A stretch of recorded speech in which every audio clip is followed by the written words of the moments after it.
যখন জানতে পারলে ফাইনালি অভয়ার মা নিজে প্রার্থী হয়ে যাচ্ছেন, সেই খবরটা কি কি আবেগ নিয়ে এসেছিল? আঘাত, বিশ্বাসঘাতকতা মনে হয়েছিল? সমস্ত মানুষের নিজের ইচ্ছে অনুযায়ী রাজনীতি করার না করার অধিকার তো আছেই। অনেকে বলছেন যে বামপন্থীরা আসলে এই আন্দোলনটাকে ব্যবহার করে যে হাওয়া তাদের পাল থেকে চলে গিয়েছিল, সেই হাওয়াটা আবার ফিরিয়ে নিয়ে আসার চেষ্টা করছে। যে মানুষ প্রতিবাদ করেছিলেন তারা, যারা একবার চলে গেছেন তারা আবার কোনো দিন মঞ্চে এসে আমার পাশের চেয়ারটায় বসবেন না, যেটা তৃণমূল বিজেপি গ্যারান্টি করতে পারে না। আমরা পাই।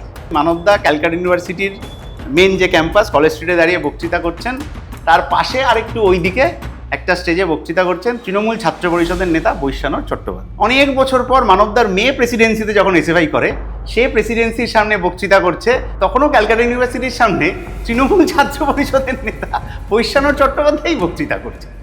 এই ক্রাইসিসটা বামপন্থী রাজনীতিতে নেই।